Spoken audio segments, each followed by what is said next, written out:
ഈ 9ാം ദിവസവും ആശാ വർക്കേഴ്സിന്റെ സമരത്തോട് മുഖം തിരിക്കുകയാണ് സർക്കാർ. കഴിഞ്ഞ കുറച്ച് ദിവസങ്ങളായി, അതായത് 9 ദിവസങ്ങളായി സെക്രട്ടേറിയറ്റ് മുന്നിലാണ് ഈ സമരം നടക്കുന്നത്. ഉന്നയിക്കുന്ന ആവശ്യങ്ങളിൽ ഒറ്റയ്ക്ക് തീരുമാനമെടുക്കാൻ പറ്റില്ല എന്ന നിലപാടിലാണ് ആരോഗ്യ വകുപ്പുള്ളത്.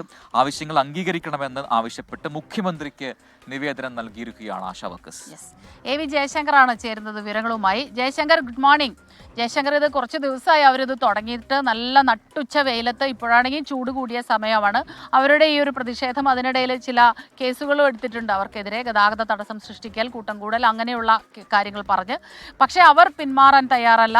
നാളെ സംസ്ഥാന തലത്തിലുള്ള എല്ലാ ജില്ലകളിൽ നിന്നുമുള്ള ആശാ വർക്കേഴ്സ് 20ാം തീയതി എത്തുമെന്ന് അവർ അറിയിച്ചിട്ടുണ്ട്. ഇന്നിപ്പോൾ എന്താണ് ഏറ്റവും പുതിയ വിവരങ്ങൾ?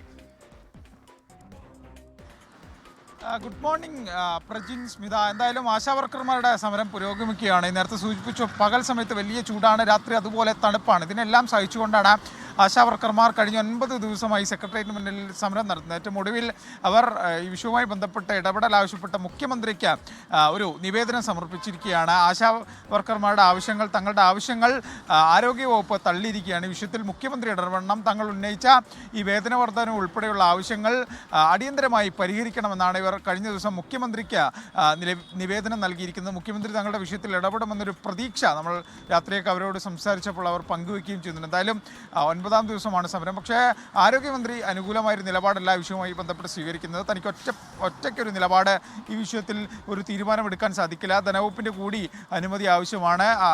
ഒപ്പം തന്നെ മറ്റ് സംസ്ഥാനങ്ങളെ അപേക്ഷിച്ച് കേരളം ഉയർന്ന വേതനം ആശാ വർക്കർമാർക്ക് നൽകുന്ന ഒരു സംസ്ഥാനമാണെന്നും ആരോഗ്യവകുപ്പ് മന്ത്രി എന്തായാലും കൂട്ടിച്ചേർക്കുന്നുണ്ട്. എന്തായാലും സമരം വരും ദിവസങ്ങളിലും തുടരാനാണ് ഇവരുടെ തീരുമാനം.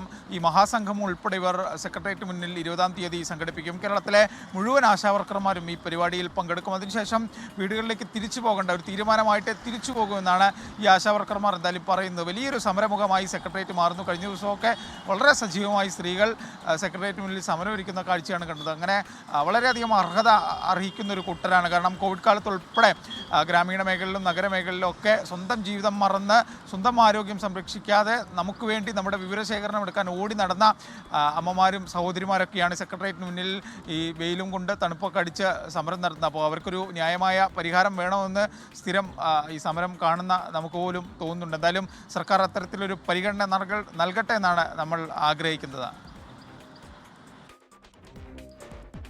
യെസ്, ജയശങ്കർ പറഞ്ഞതുപോലെ അത് കാര്യം തന്നെയാണ്, നമുക്കൊക്കെ അറിയുന്ന കാര്യമാണ്. മുഖ്യമന്ത്രിക്ക് നിവേദനം നൽകിയിട്ടുണ്ട്. മുഖ്യമന്ത്രി അതിലൊരു സമവായം കണ്ടെത്തട്ടെ എന്നാണ് നമ്മളും പ്രതീക്ഷിക്കുന്നത്, അല്ലേ? കാരണം സംസ്ഥാനത്തിന്റെ ധനസ്ഥിതി അത്ര നല്ലതല്ല. പക്ഷേ എങ്കിലും ഇവർ ഉന്നയിക്കുന്ന ആവശ്യങ്ങൾ അത് ന്യായമാണ്.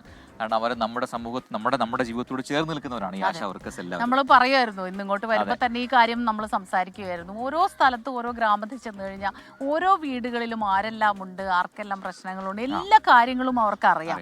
അത്രയും അടുത്ത് നിൽക്കുന്ന മനുഷ്യർ അവർ ബുദ്ധിമുട്ടുന്നു എന്ന് പറയുമ്പോൾ അവരുടെ പ്രശ്നം പരിഹരിക്കണമെന്ന് നമുക്ക് ആഗ്രഹമുണ്ട്.